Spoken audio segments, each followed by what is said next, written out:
네, 반갑습니다. 레드트페의 김웅식입니다.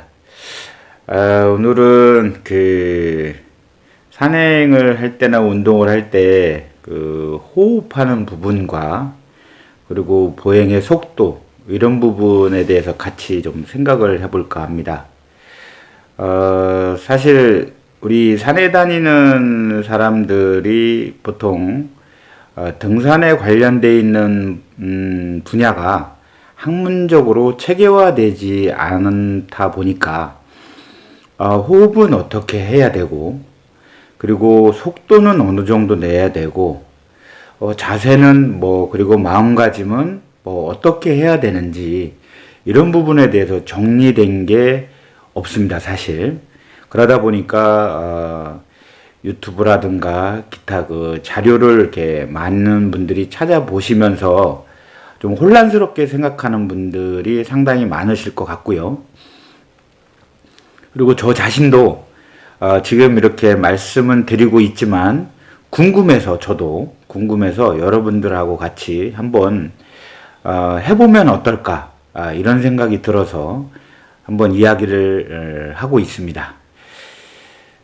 제가 산에 다니면서 저도 체력이 좋은 편은 아니거든요. 그리고 신장이 또 다리가 기른 편도 아니고 그러다 보니까 다른 사람들하고 같이 산을 다니다 보면 체력적인 열쇠와 그리고 신장에 관련되어 있는 보폭이 또 작다 보니까 남들 10발 뛸 때 저는 11발, 12발씩 뛰어야 되고 그런데 또 저는 해필이면 산에를 다니면서 히말라야를 다니면서 비디오 카메라를 하다 보니까 남들보다 여러분들도 상식적으로 아시겠지만 비디오를 하려면 남들보다 일찍 출발을 해야 되고요. 그리고 남들과 함께 가면서 남들의 모습도 담아야 되고 그리고 또 그런 뒷모습도 좀 담아야 되지 않습니까? 그러다 보면 당연히 뒤처지게 되고 이거는 스튜디오 그리고 연출 이런 게 아니기 때문에 라이브기 때문에 대원들이 또 기다려주는 것도 아니고 그러다 보니까 체력은 약하지 그리고 보폭도 좀 신장도 작은 데다가 카메라까지 하다 보니까 정말 어떻게 하면 그 사람들과 같이 다니면서 여유롭게 지치지 않으면서 영상도 촬영을 하고 그리고 산행도 하고 정상도 갈 수 있을까 이런 생각을 참 많이 했습니다, 사실. 그런데 그거에 관련되어 있는 내용들이 이렇게 체계화되어 있는 부분이 없더라고요. 그래서 이제 제 주변에 있는 체육이 전공이신 분들의 체육 전공 책을 좀 들여다보기 시작을 했죠. 그 중에 이제 에너지에 관련되어 있는 부분도 필요하고요. 근육에 관련되어 있는 부분, 해부학에 관련되어 있는 부분도 이게 또 하다 보니까 다 필요한 부분이더라고요. 그러면서 제일 중요한 건 그런 부분은 의학적으로 학문적으로는 데이터가 맞는지 이게는 모르겠지만 실질적으로 산에서는 어떻게 적용이 되는지 그리고 체육 쪽에서 얘기하는 그런 속도와 그런 호흡 방법이 그리고 그렇게 해서 생기는 영양 에너지 생산은 우리한테는 적합한 건지 이런 부분이 항상 저한테는 딜레마였습니다. 그래서 어느 날 제가 세계에서 세 번째로 높은 칸첸춘가 정상을 올라가서 딱 생각난 게 나는 왜 산에 다니지? 산은 뭐지? 그리고 제일 중요한 건 이렇게 내가 산에를 다니는 이 산행 경험이 내 주변에 있는 사람한테는 어떤 도움이 될 수 있을까? 또 이런 생각을 하게 됐습니다.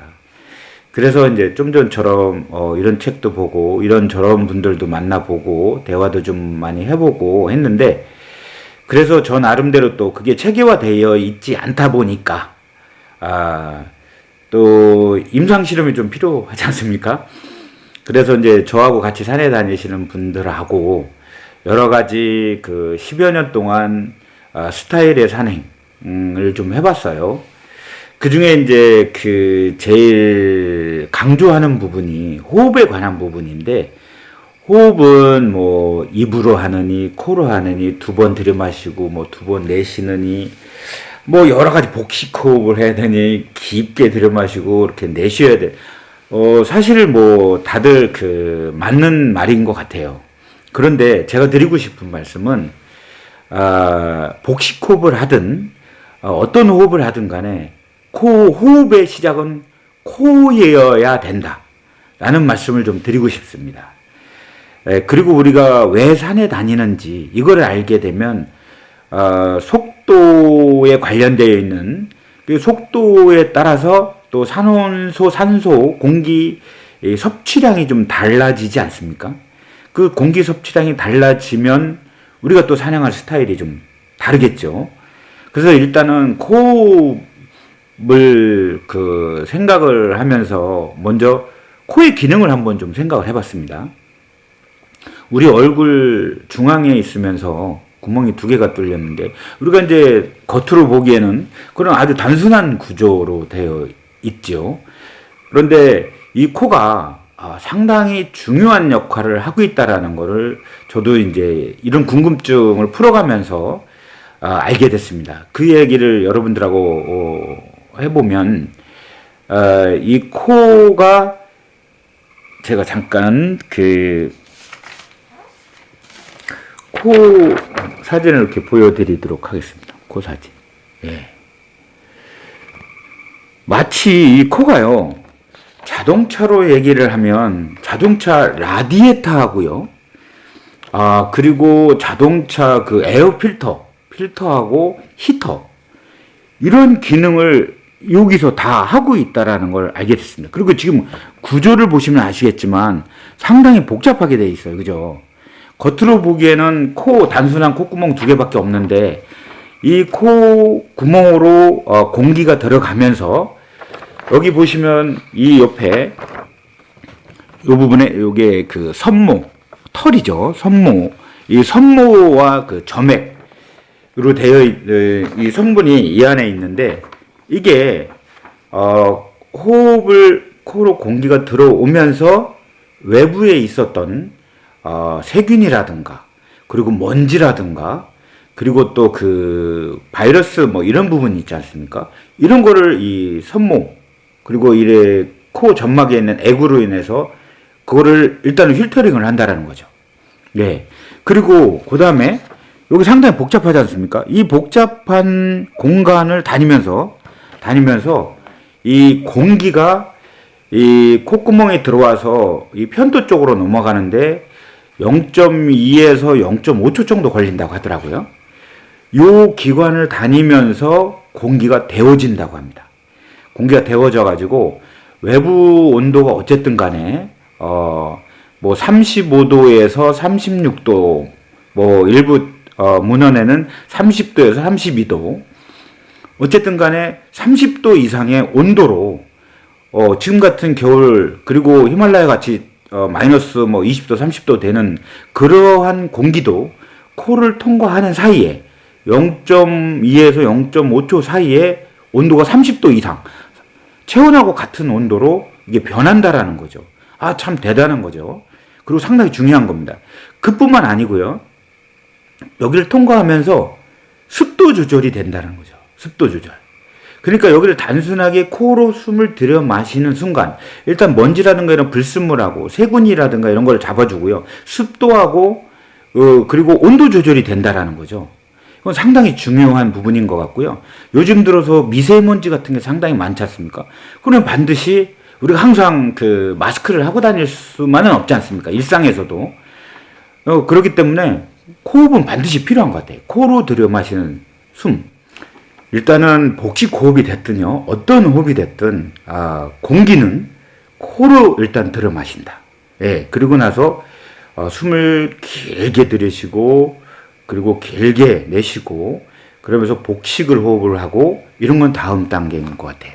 일단은 코로 먼저 호흡을 한다. 이거를 이 부분에 대해서 한번 우리가 생각을 해볼 필요성이 있고, 그리고 세월이 가면서 사실은 코로 숨 쉬는 것보다는 입으로 쉬는 경우가 상당히 많습니다. 특히 요즘 그 아이들은 머리를 많이 쓰는 아이들은 이 입으로 호흡을 하는 경우가 상당히 많아요. 그런데 입으로 호흡을 하게 되면 좀 전에 말씀드렸던 그런 면역, 그런 필터링, 온도, 습도 조절이 안 된 공기를 바로 몸 안으로 들어오게 받아들이게 되는 거죠. 예. 그렇게 되기 때문에 저는 적극적으로 어떤 운동을 하든 일상에서도 코로 숨을, 일단 공기는 코로 들여 마시는 게 좋지 않겠느냐. 그래서 권해드리는 바고요. 그리고 좀 전에 말씀드렸듯이 우리 이 코 주변은 요렇게 여기 빨간색으로 있는 부분이 여기가 뇌고요. 빨간색으로 되어 있는 비어 있는 부분입니다. 비어 있는 부분. 우리는 뇌가 무겁기 때문에 꽉 찼다라고 생각을 하는데 여기 보시면 여기 이 부분이고요. 눈 뒤쪽 부분이요. 그리고 뇌 밑에 쪽, 그리고 턱은 빼고 턱 이쪽 이게 다 여기 이 뒤쪽으로는 다 비어 있다. 이렇게 비어 있다고 합니다. 비어 있는 이유가 우리가 여러 가지 이 비어 있는 부분이 부비동이라고 하는데 이 부비동의 역할이 여러 가지가 있는데 그 중에 사람 뇌를 쓰게 되면 뇌에 열이 나지 않습니까? 이 열을 식히는 역할을 한다고 합니다. 상당히 중요하죠. 예. 그래서 이 공기가 들어와서 온도, 습도 조절 그리고 뭐 먼지 이런 것도 하면서 이 공기가 들어와서 뇌에 이 활성화되어 있는 뇌를 열이 나여 있는 뇌 활동을 하고 있는 뇌가 열이 나니까 이 열을 식히는 공냉식, 엔진을 시키는 공냉식 역할도 하고 있다라는 거죠. 상당히 중요한 코의 역할이 상당히 중요한 역할이 아닐까 이렇게 생각을 해봅니다. 그리고 우리가 이제 제가 말씀드린 코로 들여 마시고 이건 이제 산행의 속도와 관련되어 있는 부분인데 지난번에도 제가 피로 물질이 필요하지 않는 산행법에 대해서 한번 얘기를 한 적이 있습니다. 그때는 이제 이렇게 구체적으로 얘기를 안 했고 그리고 요거는 저도 학문적으로 검증된 부분이 아니기 때문에 여러분들이 해보시고 나서 평가를 해주셨으면 좋겠어요. 예, 아까 말씀드린 코로 들여마시고 입으로 내쉬고 입과 코로 들여마시고 그리고 뭐 복식호흡을 하고 호흡법이 여러 가지가 유튜브에도 많이 나와 있더라고요. 각자 근데 그 대부분이 아마 스포츠 어떤 목적을 달성하기 위한 에너지 생산을 위한 호흡법과 그 호흡법에 맞춘 그리고 운동 강도가 아니겠느냐 이렇게 생각이 듭니다. 근데 어느 부분은 부분적으로 코끼리나 거북이나 뭐 이런 얘기를 하면서 속도를 거북이처럼 사람의 심장이 자동차로 얘기하면 엔진이다라는 거죠. 그래 엔진의 수명이 어느 정도는 정해져요. 자기가 관리하는 거에 따라서 차이가 있겠지만 처음에 생산할 때는 엔진의 수명이 어느 정도 정해져 있게끔 나오는 거기 때문에 그걸 얼마나 잘 관리를 해서 쓰느냐 이게 중요하죠. 그러니까 우리가 운동을 하든 일상을 하든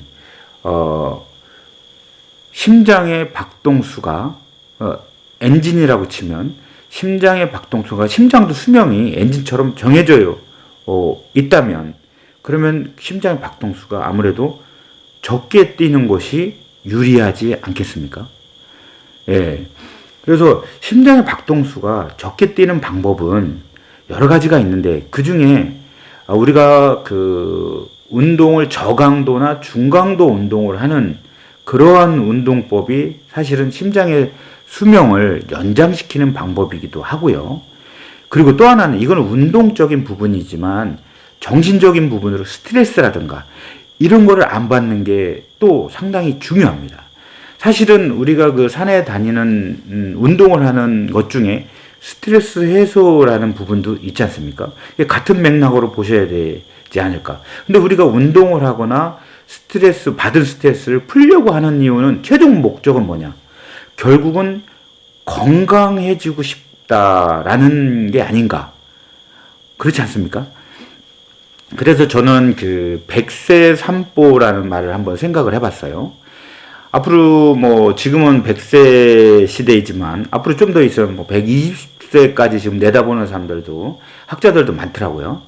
근데 그때까지 우리가 같은 심장을 같은 심장을 가지고 100세까지 살고 거기서 또 같은 심장을 가지고 120세까지 살려면 어떻게 해야 되느냐. 중요한 건 120세까지 살고 100세까지 사는 게 중요한 게 아니라 건강하게 사시는 게 중요하지 않습니까? 그죠? 건강한 상태로 120살까지 사시는 게 상당히 중요한데 그러려면 어떻게 하느냐. 그래서 생각을 해보면 운동을 해야 되는데 그 여러 가지 중에 운동을 해야 되는데 저는 이제 산을 중심적으로 말씀을 드리고 있습니다. 산행을 갈 때 우리가 다른 부분은 모르겠지만 다른 운동보다 산이 좋은 점, 그리고 운동을 할 때 운동 강도, 생물체들은 7억 5천만 번 정도 심장을 뛰는 그런 수명을 갖고 있다고 평균적으로 그렇다고 합니다. 그래서 7억 5천만 번의 심장 박동수를 그 1분에 호흡을 몇 번을 하느냐에 따라서 이렇게 계산을 해보면 뭐 그래서 그런 예가 많이 나오는 것 같아요. 코끼리는 한 70여 년 사는 것 같고 쥐는 뭐 1분에 뭐 500번 정도 심장 박동을 한다고 합니다. 그러다 보니까 한 2, 3년 정도 사는 것 같고 거북이는 그러다 보니까 1분에 한 10번 정도 심장이 뛰니까 150년 정도 장수를 한다고 하죠. 그래서 저는 여기서 또 생각이 난 게 뭐냐면 우리 우화 중에 토끼와 거북이가 있지 않습니까? 토끼와 거북이. 토끼가 빠른 속도로 가서 거북이는 천천히 가는데 나중에 최종 목적지에 도착한 건 거북이지 않습니까? 그리고 그 거북이가 나중에 더 오래 장수해서 또 지금 이런 데이터적으로 봐서 더 오래 장수하고 장수를 한다는데 그러면 우리는 토끼를 선택을 해야 될 건지 거북이를 선택을 해야 될 건지 이런 관점에서 보면 운동을 할 때 뭐 산을 간다면 산행 갈 때 속도가 나오지 않겠습니까? 거기에 기준을 해서 속도를 생각을 해보면 최대 심박수나 이런 것도 중요하지만 제가 생각할 때는 사람마다 자동차도 배기량이 다 다르듯이 사람도 심장의 폐활량이 다 다릅니다. 그래서 그 폐활량의 심장의 그 기능, 성능에 맞추어서 우리가 운동 속도, 강도를 조절을 해야 되는데 그 기준점을 거북이처럼 심장을 천천히 그리고 그렇죠. 천천히 해야지 인간이 일반 생물체보다 3.3배 더 많아서 25억 번을 뛴다고 하더라도 이거를 그렇게 되면 한 78세 정도 이렇게 나오더라고요. 지금 뭐 수명과 거의 일치하긴 한데 앞으로 100세 시대고 120세 되면 더 오래 살려면 지금보다는 심장이 더 천천히 뛰어야 되지 않습니까? 이런 공식으로만 본다면 그래서 천천히 뛰게 할 수 있는 방법 그리고 운동 강도를 낮춰야 되지 않겠습니까? 그래서 제가 생각해 본 것이 여러 호흡법이 있지만 코로 들여 마시고 코로 내쉬는 속도, 코로 들여 마시고 코로 내쉬는 속도. 그러다 보면 평지를 갈 때는 웬만한 경우는 가능합니다. 근데 경사지가 운동 강도가 세면 셀수록 이게 입이 자동적으로 벌어지게 되죠. 그럴 때는 제 생각으로는 그 문제를 어떻게 해결을 하냐. 그거는 자동차가 고바위를 올라갈 때 속도를 늦추듯이 기어 변속을 저속으로 하듯이 우리도 코로 들이마시고 코로 내쉴 수 있는 속도를 늦추시면 됩니다. 속도를 늦춰가지고 항상 심장의 박동수 코로 들이마시고 코로 내쉬고 심장의 박동수를 맨날 잴 수는 없으니까 코로 들이마시고 코로 내쉴 수 있는 속도 그 속도를 계속 유지를 하시게 되면 지난번에 말씀드렸던 뭐 심박수의 최대 심박수의 0.6에서 뭐 0.85, 뭐 이러한 0.75, 뭐 이런 공식에 의해서 젖산 발효가 덜 생겨 피로 물질이 누적이 덜 돼서 피로를 덜 느낀다. 이러한 공식 자체도 생각할 필요도 없이 우리가 장시간 운동을 하면서 그리고 몸에 무리가 가지 않으면서 심장의 박동이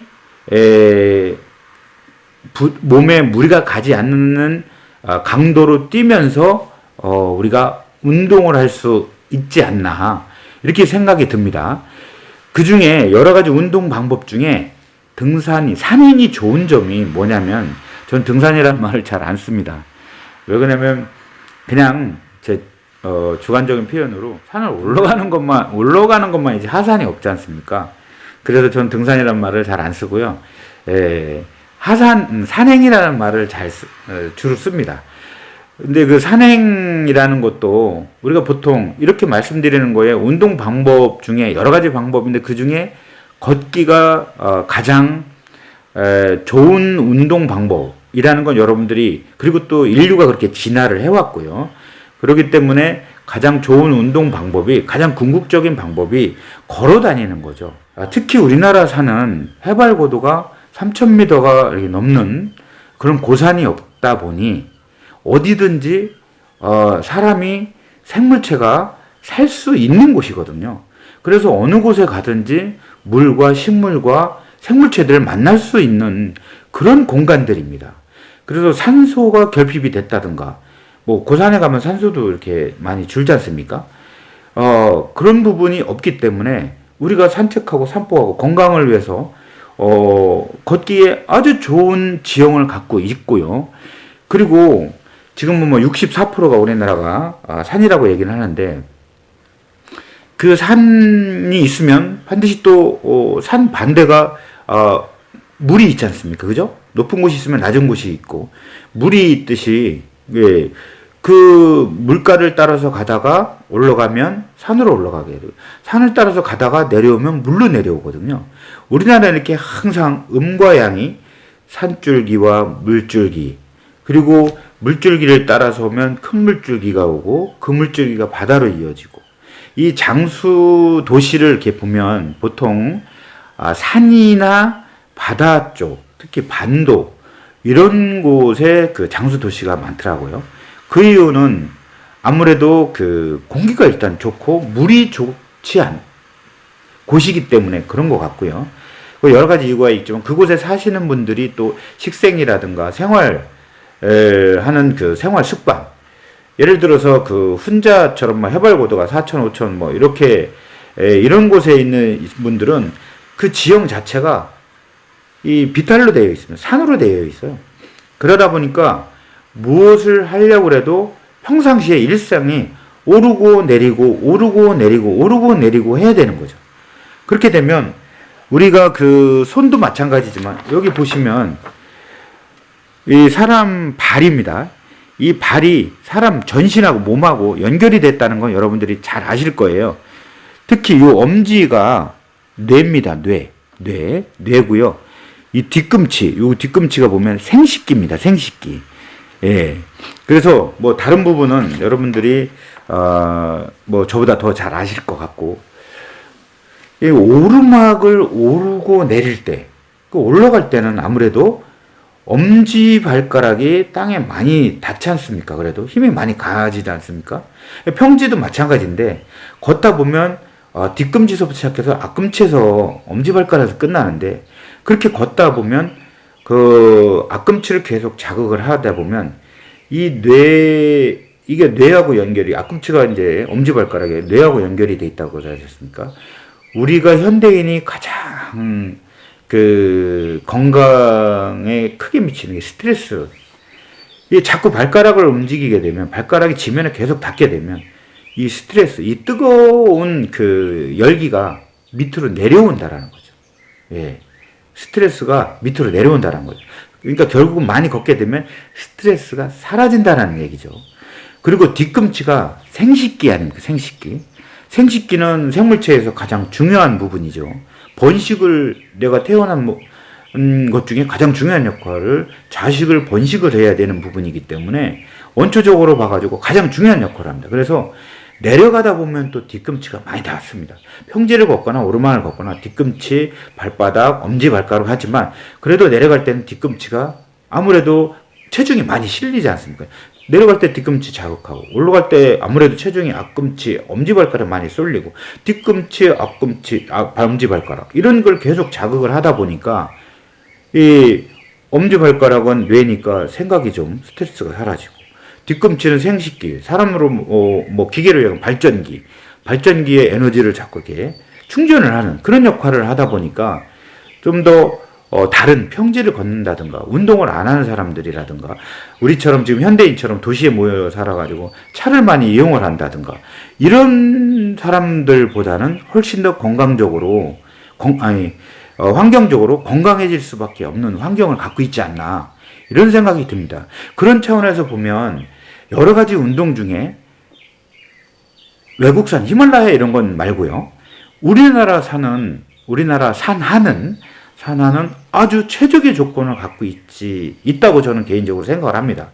그래서 여러 가지 방법 운동을 많이 하시겠지만 우리가 120살, 100세 시대에 그걸 건강하게 살기 위해서는 자연과 더불어서 함께하는 100세 산법, 그러니까 산책, 산법, 강가를 걷고 바닷가를 걷고 집 주변을 걷고 산을 걷고 오르막을 걷고 내리막을 걷고 이러한 것들이 우리 건강을 100세, 120세까지 건강하게 유지하는데 가장 중요한 부분이 아니겠느냐. 그러니까 여기서 코로 들여 마시고 코로 내쉴 수 있는 속도, 그러면 피로물질도 안 쌓이기 때문에 장시간 저강도로 운동을 해도 사실 젊은 사람들은 직장 생활을 해야 되고 출근을 해야 되고 하기 때문에 사실 이렇게 장시간 운동을 한다는 게 저강도와 중강도 운동을 하는 게 쉽지는 않습니다. 그래서 젊은 사람들은 근육량도 있고 하니까 헬스클럽이나 좀 더 격한 운동을 그리고 또 그런 곳에서 오는 활성산소라든가 아니면은 근육의 관절에 뼈에 오는 이런 충격들도 흡수를 할 수 있지만 나이가 들어가면 근육량도 떨어지고 모든 기능이 저하되기 때문에 그러면 가면 갈수록 좀 전에 말씀드렸던 오르막과 내리막 그리고 집 주변 이 운동을 하는 방법 중에 여러 가지 방법이 있는데 그 중에 이게 또 운동장을 돈다든가 갔던 코스를 매일 간다든가 이렇게 되면 또 지루합니다. 이 지루하면 사실 재미가 없어요. 그러면 운동을 하고 싶지 않습니다. 그래서 100세 산보에서 중요한 부분이 또 하나가 장소입니다. 장소. 멀리 자동차를 타고 외국을 나가든 국내를 어디를 가든 이렇게 할 수 있으면 좋겠지만 그걸 매일 할 수는 없지 않습니까? 그래서 저희가 한번 생각을 해본 게 뭐냐면 집 주변 산책을 해보는 건 어떤가? 그리고 안 가본 코스를 가보는 어떤가? 그러니까 내가 살고 있는 집 주변에 안 가본 골목을 가보는 겁니다. 예. 안 가본 골목을 그리고 올 때도 갔던 코스로 안 오고 다른 코스로 그렇게 하다 보면 내 주변에 사실은 내가 살고 있는 환경이 되게 중요하거든요. 근데 내가 살고 있는 환경을 사실은 내가 제일 모르는 경우가 많습니다. 그런 차원에서라도 주변을 따라서 운동장만 매일 똑같은 운동장 돌지 말고 똑같은 산길을 걷지 말고 똑같은 그 산책로를 따라서 데크길을 따라서 걷지 마시고 안 가본 길 그렇게 안 가본 길을 가다 보면 치매 예방도 요즘 가장 문제가 되는 치매 이런 것도 예방이 되지 않습니까? 그래서 코로 들여 마시고 코로 내쉴 수 있는 속도로 뒤꿈치가 땅에 닿고 그리고 발바닥에 닿고 엄지에서 추진력을 얻고 그리고 11자로 걷고 그리고 가슴이 머리가 먼저 가는 게 아니고 무릎이 먼저 가는 게 아니고 평지인 경우에 말씀드립니다. 가슴이 먼저 가는 그런 느낌으로 이렇게 보행을 하시다 보면 자연스럽게 우리가 몸 안에 있는 이런 기혈순환이라고 하죠. 기혈순환. 자연스럽게 기혈순환, 혈액순환, 기혈순환이 잘 돼서 구석구석 우리가 갖고 있는 기관에 산소가 공급이, 영양분이 잘 공급이 되기 때문에 노화가 늦춰지는 거죠. 예. 그리고 어떠한 부분에서 장애가 늦춰지는 거죠.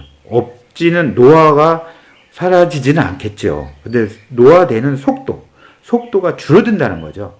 그래서 영양 공급을 잘 해주는 방법은 저강도, 중강도로 운동을 하는 방법이 가장 바람직하지 않나. 그 중에 뒤꿈치와 앞꿈치, 엄지발가락을 자극할 수 있는 오르막과 내리막, 이 많은 곳을 가는 게 이 저강도, 중강도를 효율적으로 운동을 우리 몸을 좀 더 건강하게 할 수 있는 방법인데, 요즘 우리나라가 참 살기 좋아서요. 그 조금만 비탈만 있으면 다 계단이죠. 근데 사실 계단은 사람을 위해서 만들어 놓은 게 아니라 지피식물을 보호하기 위해서, 자연을 보호하기 위해서. 왜 그러냐면 시내 근처에 있는 이런 산길들 같은 경우는 사람들이 하도 밟아가지고 다밥 현상이 있어. 사실은 같은 산길을 사람들이 10년, 20년씩 계속 밟고 다니면 그곳을 폐쇄를 해놔도요, 한 10년 동안 폐쇄를 해놔도 거기에 살지를 못합니다. 씨가 떨어져서 자라지를 못해요. 시멘트처럼 딱딱하고 돌처럼 딱딱해져가지고요. 그래서 그거를 생태계를 복원하기 위해서 데크를 만들어서 공중을 띄우는 거죠. 사람들이 다니는 공간을. 그래서 그 밑에서 세월이 지나면서 식물들이 씨가 떨어지고, 그리고 어떠한 풍화작용을 하든 그리고 그 다밥으로 이루어졌던 곳에 물이 들어가고, 그러면서 그곳에서 씨라든가 이런 것이 들어가서, 그곳이 또 그렇게 되면 틈새가 벌어지면서 그곳에 공기도 들어가고, 공기가 들어가면서 이제 생물이 살 수 있게끔 이러한 복원이 되는 거죠. 그런 복원 작업들을 국립공원이나 기타 다른 곳에서 상당히 많이 하고 있다 보니까 우리가 가까운 뒷산을만 가도 계단이 상당히 많습니다. 이 계단을 계속 반복적으로 걷다 보면, 요즘 이거 민감한 내용입니다만 타이거 스텝 이런 얘기도 많이 하고 일자 걸음 모델처럼 보는 것도 얘기를 하는데, 경부를 할 때 가능한 한 최대한도로 이게 줄이기 위해서, 효율성을 높이기 위해서 에너지 효율을, 이게 사실 거리도 단축되고 그런 쪽에서 생각을 하면 맞습니다. 근데 산행을 하는 사람 입장에서 봤을 때, 배낭을 메고 가는 사람 입장을 봤을 때는 사실 골반에 오는 그 하중이 상당히 부담스럽습니다. 한번 여러분들이 배낭을 메고 일자 걸음을 한번 걸어보세요. 그러면 골반 쪽에 어떤 현상들이 일어나는지 그건 한번 직접 해보셨으면 좋겠습니다. 왜 그러냐면 저하고 같이 산에 다녔던 분들 중에서도 타이거 스텝을 강조하시는 분들이 상당히 많거든요. 그러다 보니까 이 자리에서 제가 맞다, 이거는 잘못됐다, 이런 말씀을 드릴 수가 없고, 이런 경우에는 이게 옳을 수가 있고 이런 경우에는 이럴 수가 있으니까 여러분들이 직접 해보고 나서 본인에 맞는 그러한 상황에 따라서 그런 보행법을 선택을 하시는 게 좋지 않을까 이렇게 생각을 합니다. 그래서 기본적으로 저는 11자 보행, 11자의 3단 보행을 권해드리고 있습니다. 그리고 한 발 뛰고 숨을 들이마시고 숨을 내쉬고, 이러한 방법도 방법이지요. 그런데 저는 그런 것보다 발바닥, 땅에 닿는, 지면에 닿는 이 이게 지면이라고 그러면 뒤꿈치가 닿으면 뒤꿈치, 발바닥이 닿으면 발바닥, 이 지면에 닿는 부분에서 오는 그 느낌의 의식을 집중하는 것이 가장 좋은 방법이 아니겠느냐. 제가 10여 년 동안 회원들하고 같이 다니면서 한번 임상실험을 해본 결과입니다. 결과적으로 제가 해봐서 이거는 여러분들도 해보시면 좋지 않을까 해서 제 개인적으로 권해드리는 바입니다. 뒤꿈치가 닿으면 뒤꿈치에 의식을 하고, 발바닥에 닿으면 발바닥에 의식을 하고, 엄지면 엄지 발가락에 의식을 하고, 그렇게 되면 생각이 이 발바닥 쪽으로 내려오게 되면 생각이 내려오면은요, 피도 생각이 에너지, 피도 같이 따라서 내려옵니다. 그렇게 되면 무게중심 밑으로 가게 돼요. 그러면 아까 코의 구조상 바람이 들어가서 머리에 뜨거운 머리를 식힌다고도 아까 말씀을 드렸는데, 피가 밑으로 내려오면 훨씬 더 머리가 시원해지고요. 그리고 피가 또 밑으로 내려오게 되면, 의식이 밑으로 내려오게 되면 마음이 차분해집니다. 우리가 명상을 할 때 알파파라는 게 심장의 박동수하고도 연관이 되어 있죠. 그래서 우리가 명상을 할 때 턱을 약간 당기고, 그리고 명상을 하는 거, 그것도 이 심장의 박동수와 이 피가 뇌에 공급되는 이러한 양을 컨트롤하는 의미도 포함이 되어 있습니다. 그러니까 여러분들이 산행을 하실 때 가능한 한 호흡, 심박수 이런 거 체육, 운동, 해부학, 의학 쪽으로는 그런 데이터를 가지고 얘기를 많이 합니다. 근데 실질적으로 필드에서 갔을 때는 그걸 이렇게 초시계를 들고 시계를 보면서 잴 수도 없는 거고, 그리고 내가 빨리 갔는지, 내가 몸에 무리가, 이런 거를 또 모르지 않습니까? 그래서 지금 말씀드렸듯이 제 개인적인 생각으로는 발바닥에 의식을 집중하고요. 11자로 보행을 하시면서 뒤꿈치, 발바닥, 엄지발가락 하면서 거기에 의식을 집중하게 되면 자연적으로 피가 밑으로 내려오고, 생각이 발바닥에 가면 피가 밑으로 내려오게 되고, 그러면 머리도 시원해질 뿐만 아니라 심장 박동수도 훨씬 덜 뛰기 때문에, 아까 말씀드렸듯이 자동차처럼 엔진의 수명이 정해 있듯이 사람의 심장도 25억 번 정도의 수명을 갖고 있다고 하지 않습니까? 그럼 심장이 한 번이라도 덜 뛰면 내 수명은 그 한 번만큼 더 연장이 되는 거죠. 그래서 우리가 운동선수들이 일찍 죽는 이유 중에 하나가 뭐냐면, 운동선수들은 산소 효율도 좋고요, 폐활량도 상당히 좋습니다. 그렇기 때문에 우리하고는 비교가 되지 않죠. 그런데 그분들이 일찍 죽는 이유, 그 뭘까요? 자동차가 아무리 배기량이 2000cc, 3000cc, 배기량이 높다 하더라도, 마력수가 좋다 하더라도, 그거를 계속 높은 강도로 운행을 하다 보면 똑같습니다. 작은 배기량을 가지고 일정하게 아껴 쓰는 거하고, 내가 가진 게 많다고 해서 막 쓰면 결국은 막 쓰게 되면 짧아지죠. 그렇기 때문에 운동선수들이 단명하는 게, 데이터적으로 봐서 운동선수들이 단명하는 이유가 그런 곳에 있다고 저는 알고 있습니다. 그러니까 여러분들도 한번 이 부분에 대해서, 내가 원하는 것이, 내가 올림픽 가는 것도 아니고 에베레스트 정상 가는 것도 아니지 않습니까? 그리고 이 근육이 이렇게 헬스클럽을 해서 근육질이 돼가지고 이렇게 자랑하고 싶은 이런 게 아니고, 장시간 봐서 정말 100세, 120세까지 건강하게 사는 게 내가 주 목적이다, 이렇게 생각이 드시는 분들은 가능한 한 저강도, 중강도로 코로 들이마시고 코로 내쉴 수 있는 속도로 의식을 발바닥의 지면에 닿는 곳에 의식을 두고, 산보, 내가 안 가본 코스를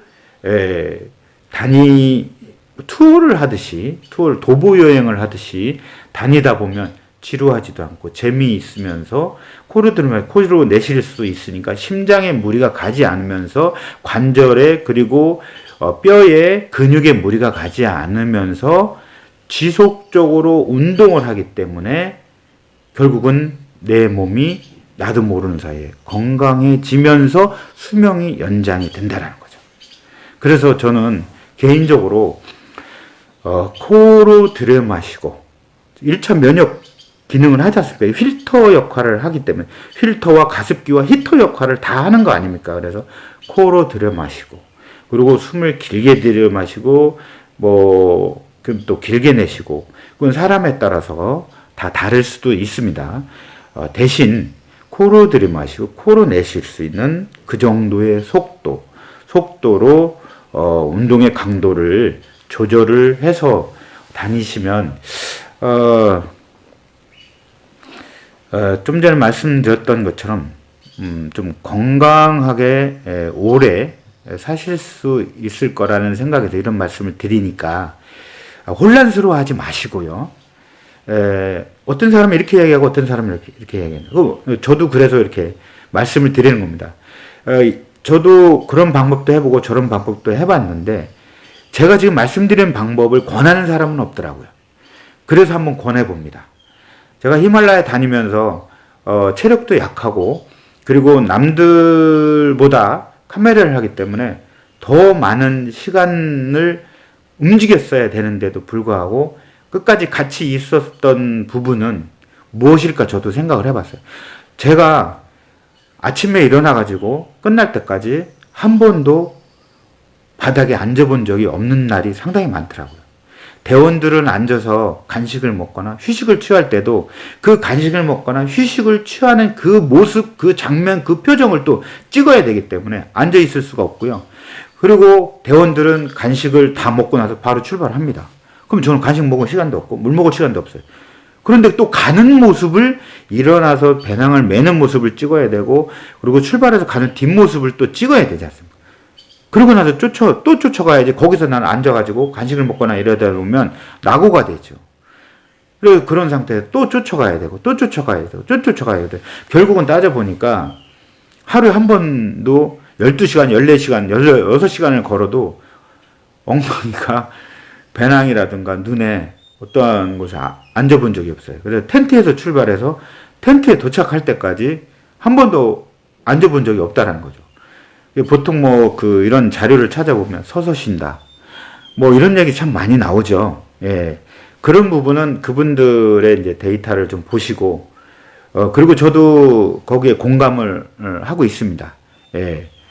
그래서 서서 쉰다가 맞다. 꼭 그렇게 해야 된다. 이런 부분은 아니지만, 제가 좀 전에 말씀드렸던 그런 강도로 가시고요.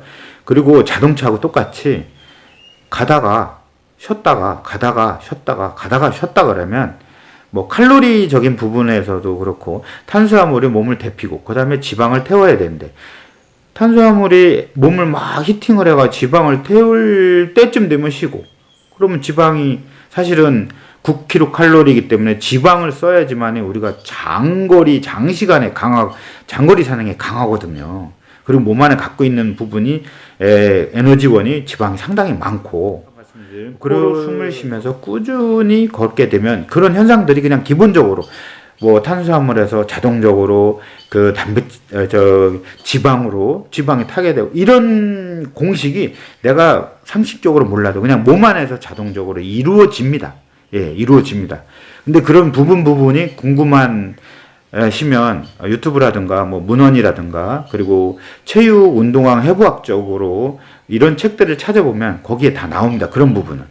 근데 그거를 총망라를 해서 일상에서 필요한 방법 코로 들이마시고 코로 내쉴 수 있는 속도로 뒤꿈치부터 닿고 그리고 발바닥에 닿고 마음을 그 지면에 닿는 그 느낌에 집중하고 이렇게 걷다 보면 나도 모르게 수명이 연장이 되고 그리고 그 연장이 되면서도 운동하는 장소가 꼭 산이 그리고 바다가 그리고 멀리 가는 게 아니라 집 주변서부터 대신 안 가본데 갔던 곳하고 다르게 그리고 꾸준히 그냥 집 주변을 탐색하듯이 그런데 골목 투어를 하듯이 그 또한 도보 여행길이거든요. 사실은 내 주변을 먼저 알아야 외국도 나가 보기도 하고 국내에서도 멀리도 다니기도 하고 그랬는데 이렇게 해외 여행 가는 거 이런 거는 많이 다니시면서 중요하다고 생각을 하시면서 내 집 주변은 별로 관심이 없으시더라고요.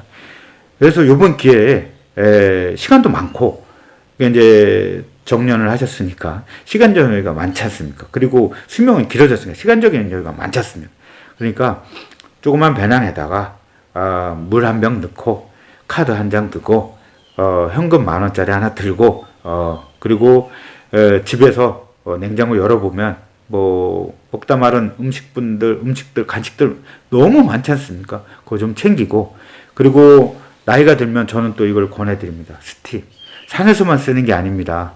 스틱을 보면 끝머리 고무 마킹이 있는데 그 고무 마킹 낀 거, 그거를 끼우고 골목 투어를 한번 시작해 보십시오. 지금서부터.